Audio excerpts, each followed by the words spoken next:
Jacksonville. The child was born but couldn't sit still. 86 years later with no regret. You know that man can't sit still yet. The Great Depression couldn't get him down. He worked for his dad's store in town, collecting money in small amounts for poor whites and blacks and their furniture accounts. Stetson Kennedy wants us all to be free. Stetson Kennedy wants us all to be free.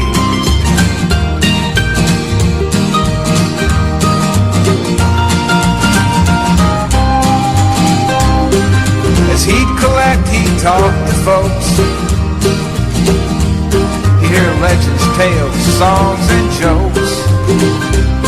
Now this fine treasure he'd record and write. He was colorblind, didn't see black and white. Writer's project for the WPA. Zora Neale Hurston, he earned his pay. Crackers and blacks, they talk for hours.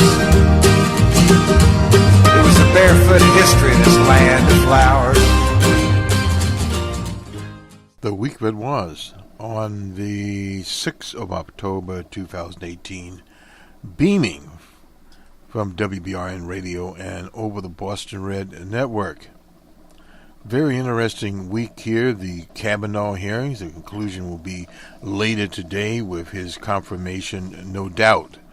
We'll hear from Charlie Cook on the impact. Last night on Friday Java, we talked about the business daily poll called the Kavanaugh effect. We'll go back to a little bit of it, and this is in the red states where it galvanized the base, so-called base.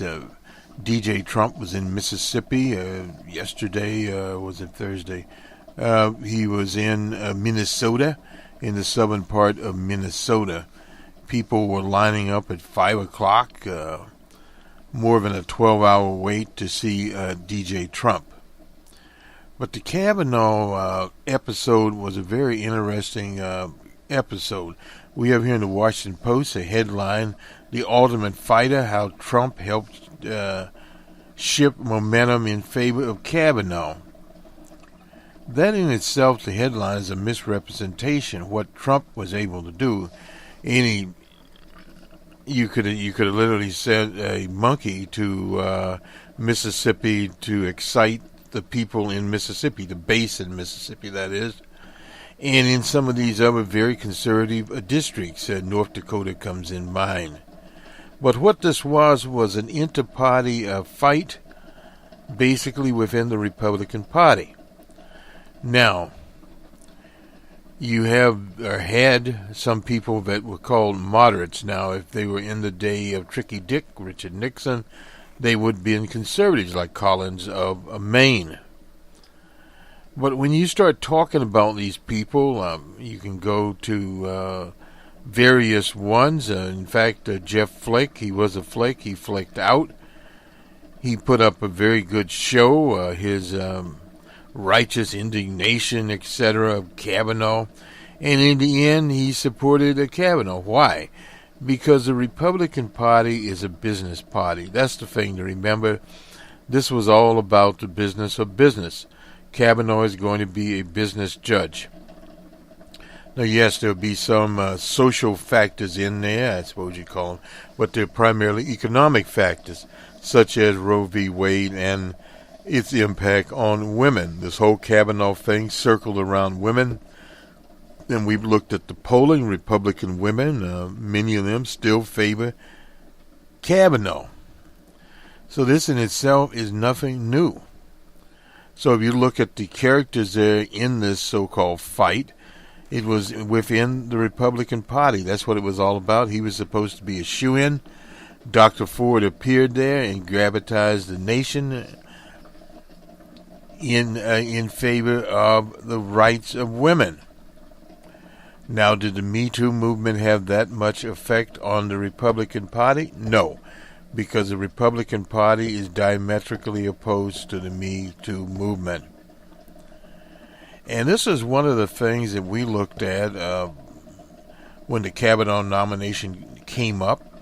If you notice from our reporting, features, etc., until the last few weeks, we featured very little of Kavanaugh because we felt Kavanaugh was a waste of time. The Republicans had the votes. They were going to be able to shove it through. Old man Grassley had the committee. McConnell had the Senate. And they had the horses, as LBJ would say, to move that through. And anyone who had been to a goat roping contest knew that. But the drama that came up, you had the Flakes of the world, he's retiring, that raised a standoff. And basically what that was done was to give the Republicans that are sticking around cover those that are running for re-election. But for the most part, it's in very red states. It'd be interesting to see how things turn out in Texas with Beto O'Rourke. As we normally do, we'll end the program with Willie Nelson's Vote 'Em Out. Very important. We start the program here with a song about Stetson Kennedy. Incidentally, he would have been 102 years old this week. A number of marquee birthdays out there. Our own Reverend Jesse Jackson celebrated his 77th birthday.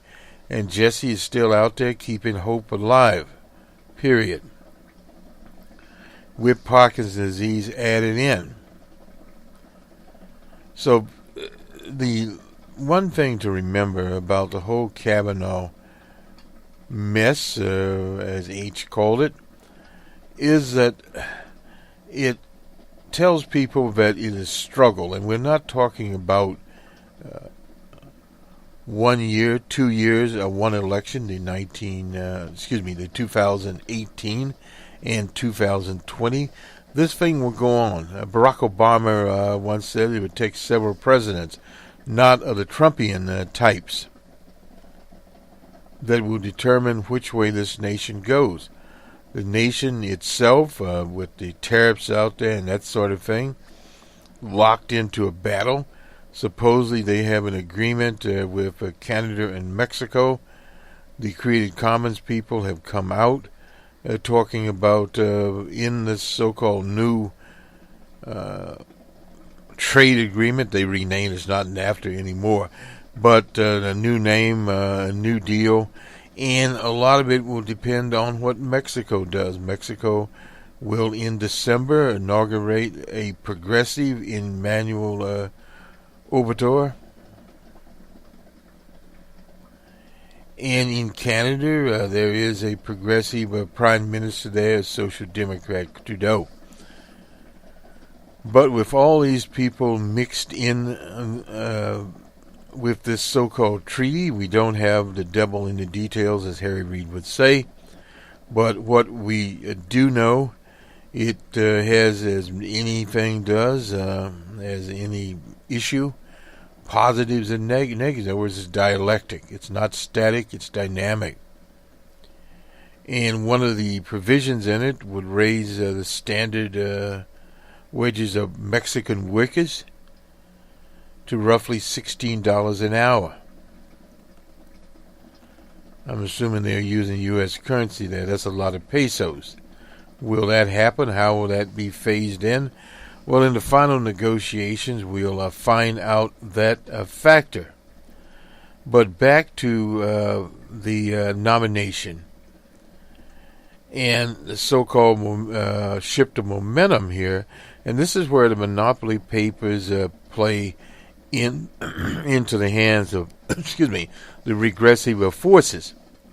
Just as happening in Brasilia, the press there pushing the right-winger down there. These right-wingers, so-called right-wing populists, would never survive without the monopoly media and its good paper, Kavanaugh was good paper. I mean, as far as good press, I should say. Now good digital media. People were glued to their TV sets. But you look at the cast of characters. Orrin Hatch, he's retiring. Willard Romney will take his place out of Utah. Old man Grassley, I guess he'll be holding on. Flake is flaking out. He is leaving the Senate. One of the people there, his replacement, will be very interesting how that election runs. Period. So there's some of the things that are going on there. There are shifts. How long does McConnell have to stick around there? He's in his 70s now. That is the big question that you asked. And what will be the results of Kavanaugh on the court? Well, Kavanaugh will be different from Kennedy in the sense that he will be much more of a right-wing vote. He will not be the so-called fifth vote compromise. But roughly 90% of the time, Kennedy voted with the right-wingers. There were a few issues that he went along, but again, that is not happening. But the nation has changed since Anton Scalia's death and his time on the court, and even since Clarence Thomas appeared on the court.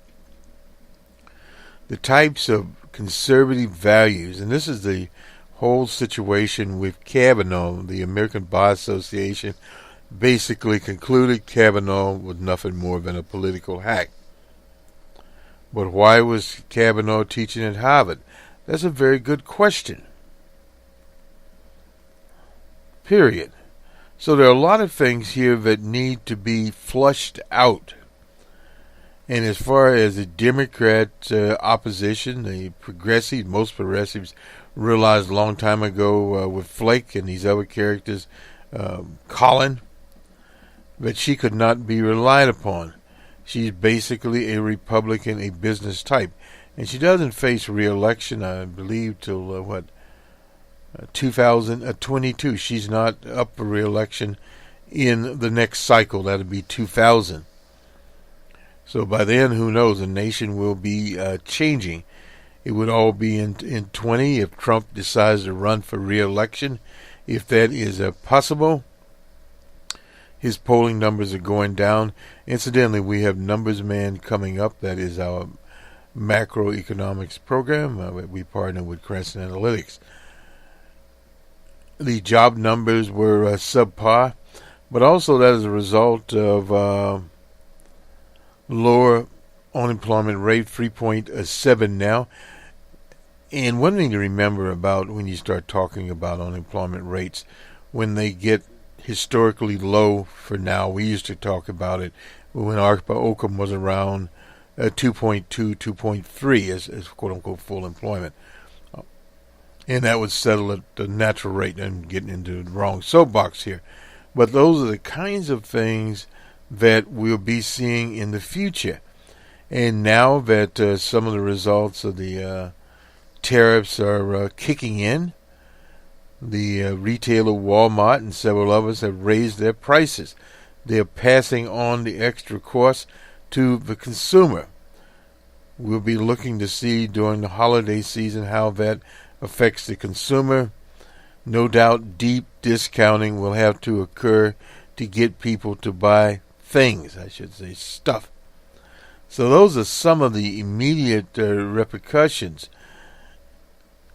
In this court, we'll let this thing rest, and we'll go to Charlie Cook.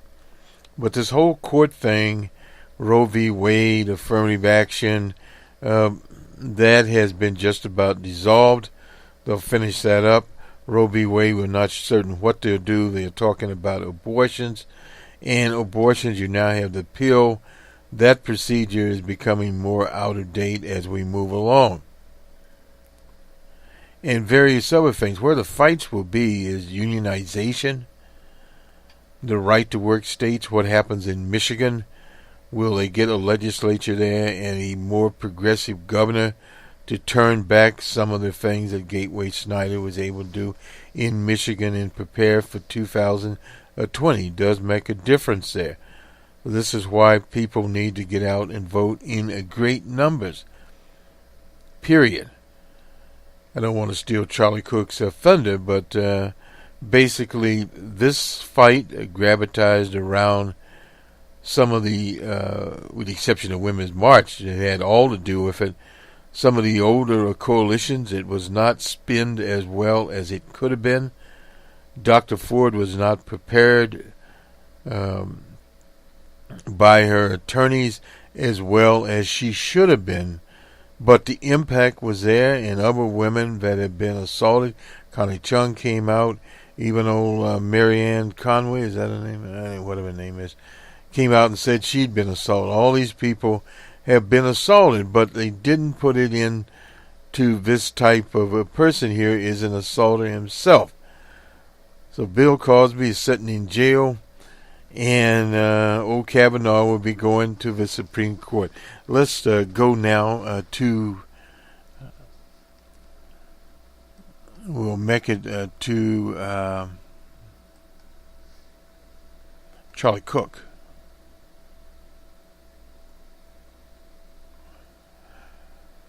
I think what we'll do here is we'll actually start this off with Amy Walter. She's with the Cook Report. Also, The War That Never Ends is her title.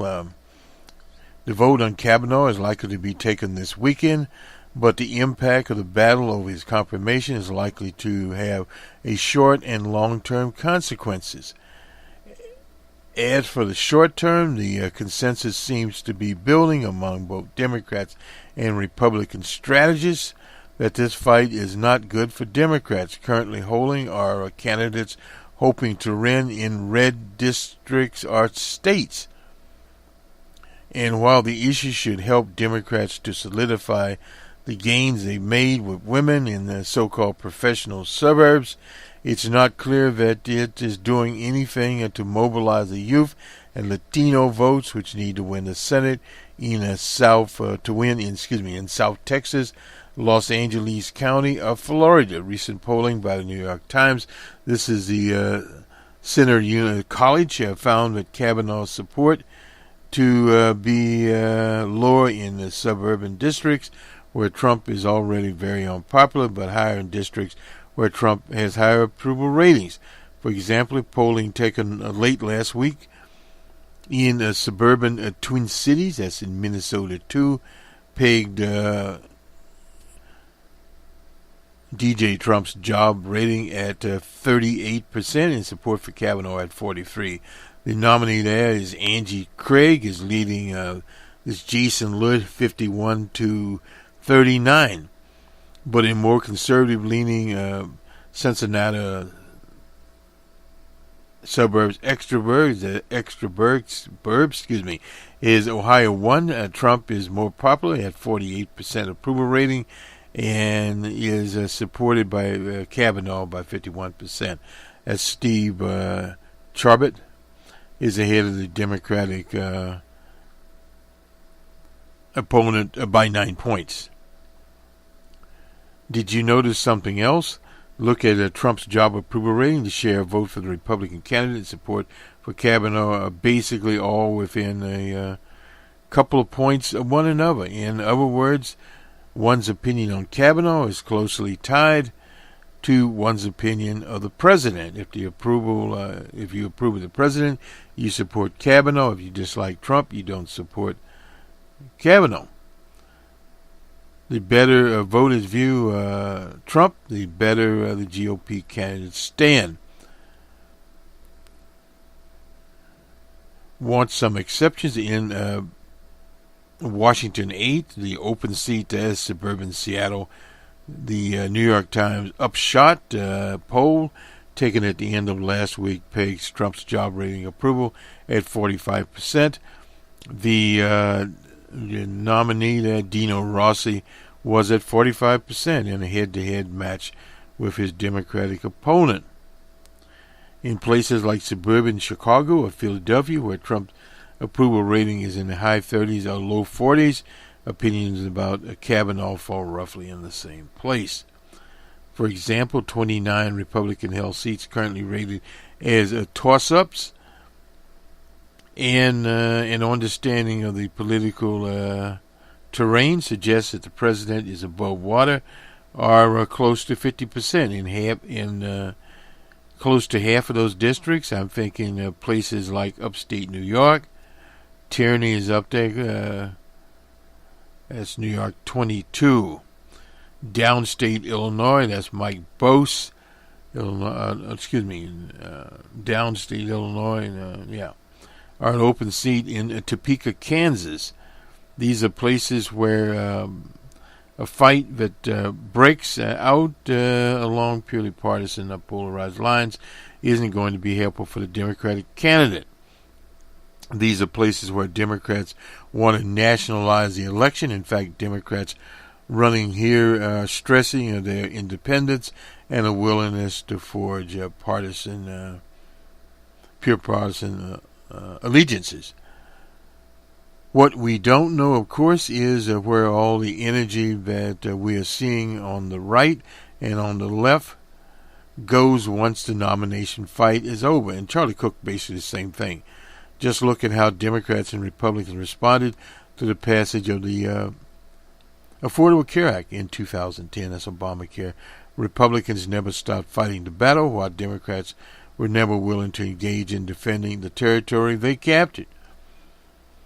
But this battle isn't unique to the Trump era. It's simply the latest in a never-ending war by both sides to justify their partisan behavior. Neither side has cornered the market on hypocrisy.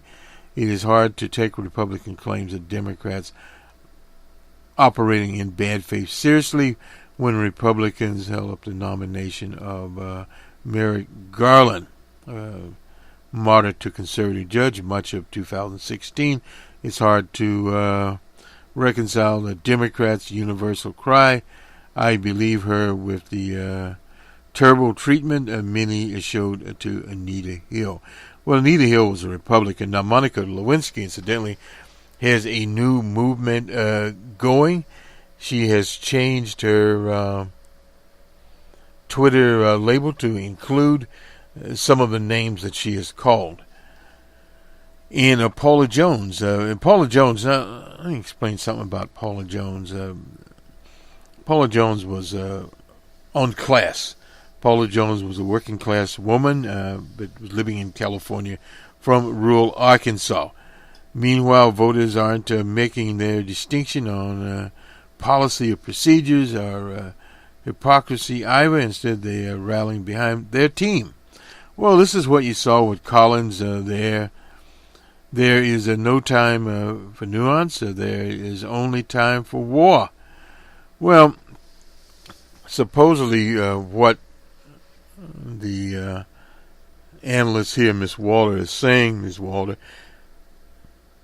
is using war and for struggle. And his struggle is a class struggle here. Let me go to Mr. Cook now. We're spending some time here with Mr. Charlie Cook. Oops. Where is Charlie? Here we go. Now, Charlie Cook is, of course, writing on the 5th of October. It's hard to have a conversation about politics in recent weeks without quickly turning to Trump's nomination of the appeals court judge Kavanaugh to the court. I don't think I never met Kavanaugh. I am pretty sure I never met any of the women accusing him of assault. I wasn't at the party at which Chrissy Ford alleged that Kavanaugh assaulted her, but it apparently was in our neighborhood those 6 years before we moved here. Oh, I have no idea what happened. I don't think I know anyone who does either, although that hasn't stopped many people from being absolutely certain. You probably won't find many Republicans or conservatives who do not believe Kavanaugh, just as you will not find many Democrats or liberals who do not believe the women who are accusing him. Most everyone has gone in their respective partisan and ideological corners even though many vehemently deny that, asserting that they are quite certain they know what happened, and it's said something about where American politics is and has been since the fights over who won Florida. That was in 2000. Albert Gore, Tennessee won it. And I doubt if I hear anyone say, well, I voted for George Bush, but really think Al Gore carried Florida, vice versa.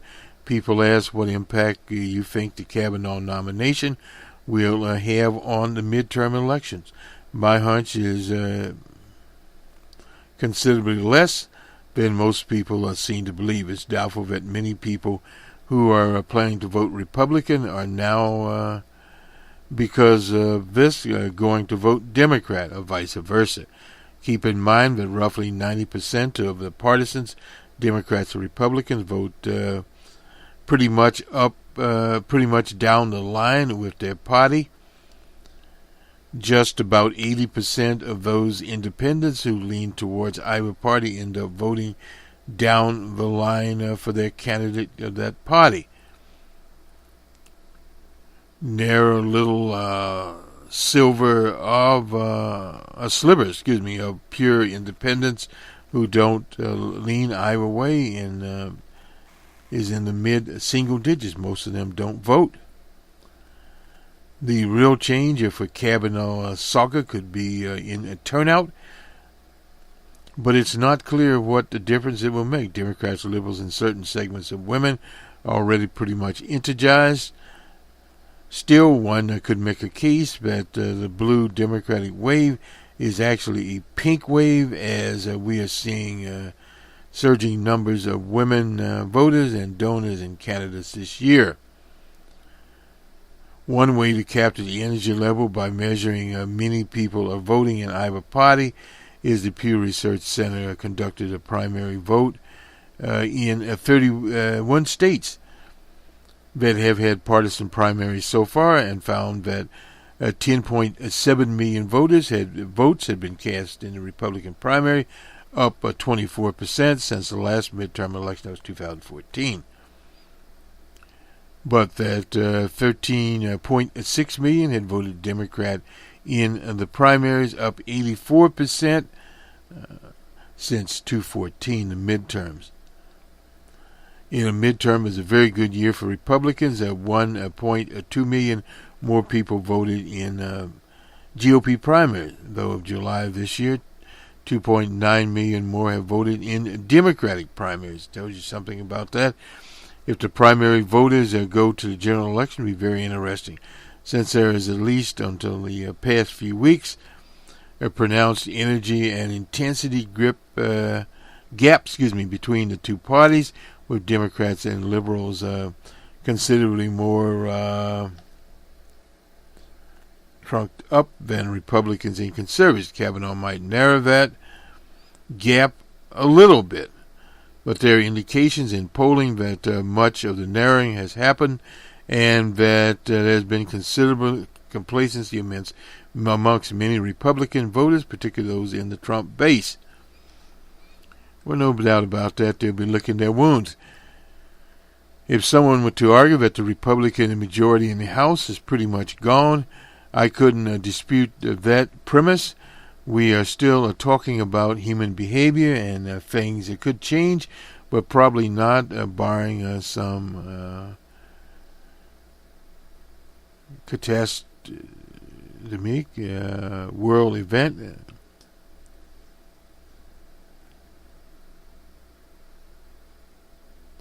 Republicans, a catastrophic world event, are still likely to have a majority of governorships, state legislative chambers, and state legislative seats after the election. But their advantage is likely to be much smaller. We are looking at some substantial potential losses for Republicans in the states where they have overexposed from having such large midterm in 2010 and in 2014 during the presidency of Barack Obama.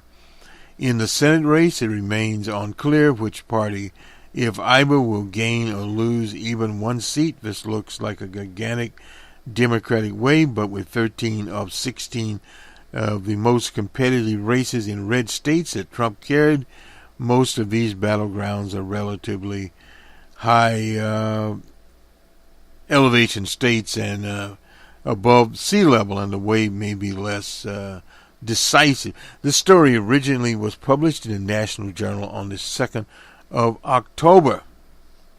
And I don't know if we'll get to Jennifer Duffy. I guess we will. Governor's ratings change in 4 states. I guess we'll just make this a Charlie Cook fest here. If Political Geographics is helping Republicans, it isn't doing much for the party's quest to hold their losses in gubernatorial contests at a minimum. There are a handful of races in very red states that have inched from likely a solid Republican to lean Republican or toss-ups. It's remarkable to see Georgia, Iowa, Kansas, Ohio, and now South Dakota. I'm surprised about that. It's a difficult time when a governor's race in Oklahoma is very competitive. The race is now in the lean Republican column. As Republicans struggle with their own seats, the number of Democratic seats that might be able to flip is dwindling. The only open seats in Connecticut remains in play. At the root, the race is turning out into a proxy. Who is most unpopular? Outgoing Governor Malloy or Trump?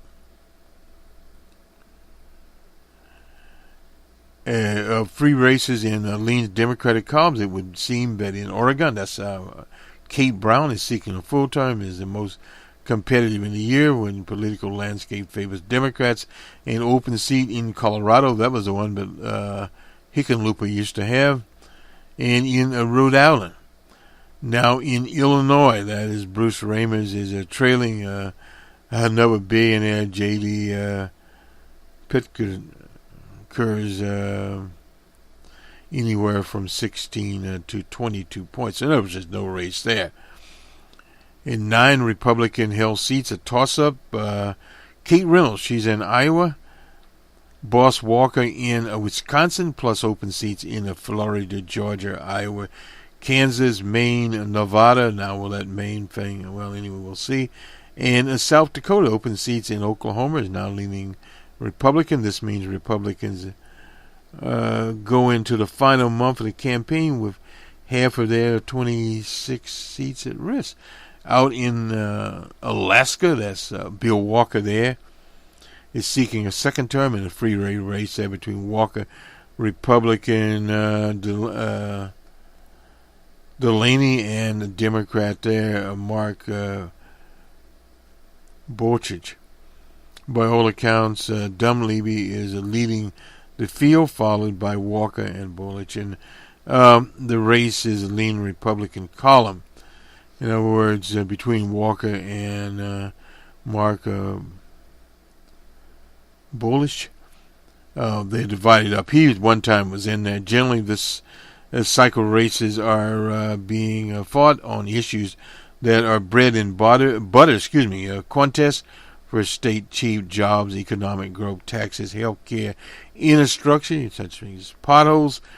This would bring out the maximum of what Thomas P. Tip O'Neill all are contests of local states about anger about education in respective states is front and center in Arizona, Kansas, and Oklahoma. Kansas and Oklahoma voters appear to be rebelling over the price the state's school paid in exchange for deep tax cuts. This explains why very red states are in toss-up modes. Now the ratings here change, lean them to likely Democrat. That's in Illinois. Anyone's been to a goat roping contest would do that. We basically have the same reading there. And in Minnesota, leans Democrat to likely Democrat. And in Oklahoma, open seat like a Republican to lean Republican. South Dakota, like a Republican, to a toss-up. That's very interesting. George McGovern's state, where Dr. McGovern ran. and later was to run for president. This is Jennifer Duffy here, and let me see what else. I think we have some Senate races here. Changes in 4 races. Again, she's the person there. Oh, and we have to pay for them. Anyway, we won't get to see it. They'll keep it from us. Let me look at our time here. Running a little bit over. Let's do the sports now. And if we have any time, we'll talk about voting and where. Oh, let's look at some polling here.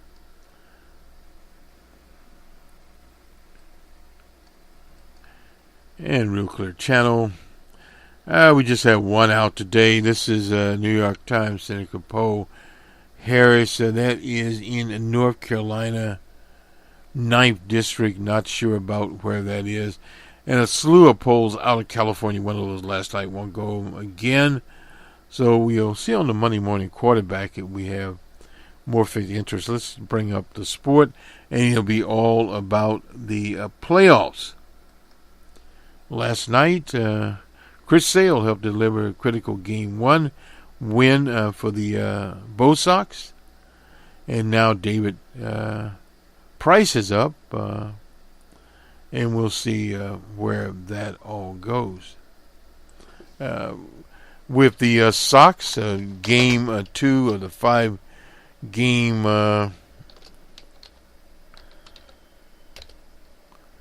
series. We always get confused with the Red Sox, Boston Red, the Red Sox. Anyway, nonetheless, these are the games. Cleveland was in Houston. Astros 7-2 was the final there. The Rockies of Denver were in Milwaukee. The Brewers shut them out for a zip. The Yankees and other well-played game and Red Sox in Fenway Park, 4-5 there. The Yankees were almost shut out. They came back, but not enough. And Atlanta and the Dodgers, they were shut out 3-0. So we'll look at that. Let me just do some line scores here. Anyway, the Astro game there, and Cleveland, the Astros had 12 hits, no errors, and Cleveland 3 hits, no errors. And in the Rockies-Brewers game,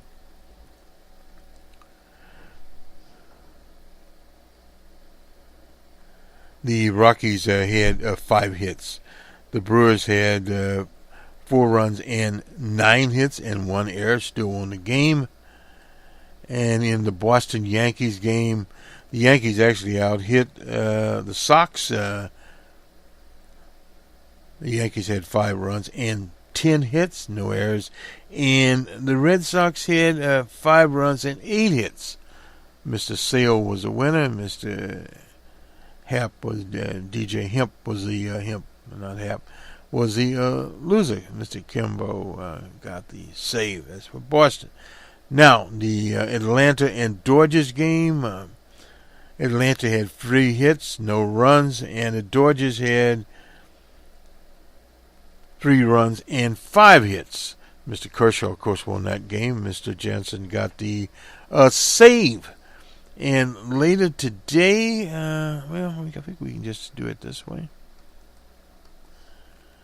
By bringing up the day, and it should show us the games coming up. The earlier game at about 4:30 will be Cleveland again at Houston. And then we'll have the Yankees-Red Sox be the night game.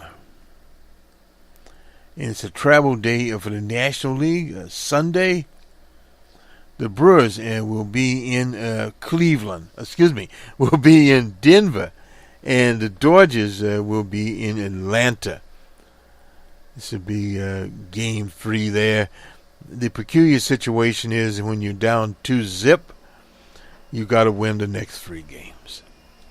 So that is the sport, or where we are in terms of the sport. And let's see our time here. We are running down a little bit here, and let me just make sure that we didn't leave anyone behind. Beto O'Rourke on the possible endorsement from Barack Obama. I don't think we're interested. Beto O'Rourke is running a grassroots campaign, and that sort of shows you the limit of organizing for change in Barack Obama. It'll be interesting in the coming months and years what Barack Obama's influence will be in the Democratic Party. Particularly, I'm not talking about with the traditional base. He'll be there.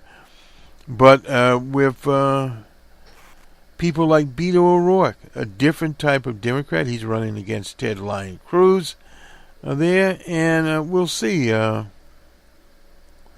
all that goes.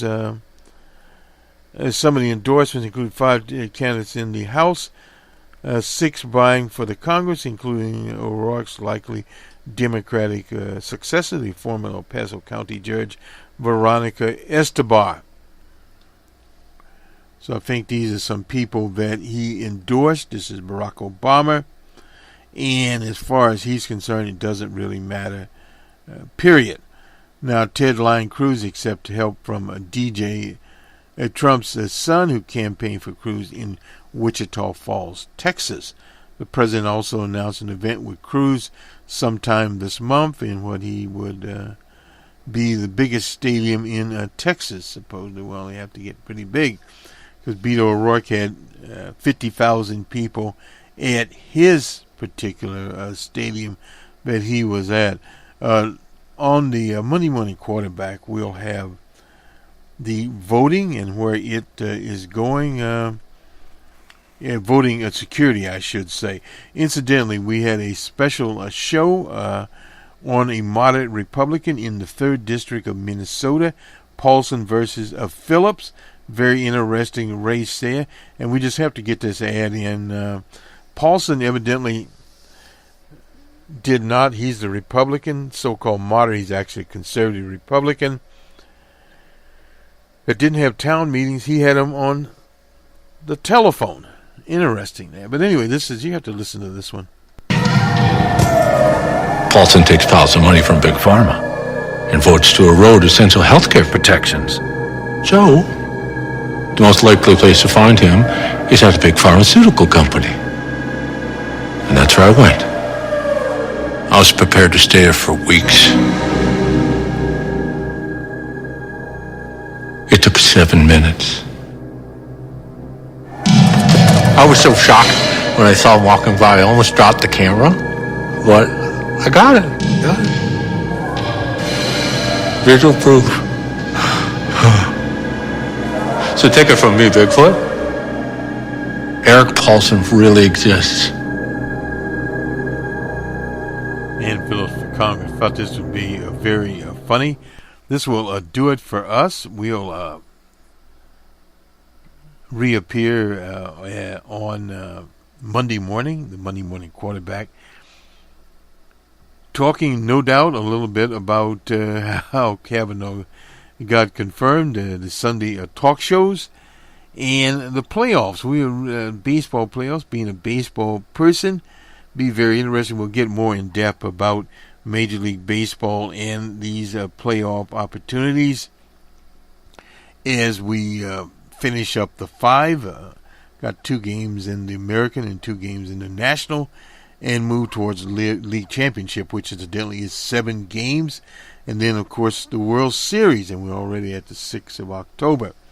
It'll be some of the things we'll be talking about this weekend. We have Numbers Man, the macroeconomics program. We'll be talking about the job numbers and where they are.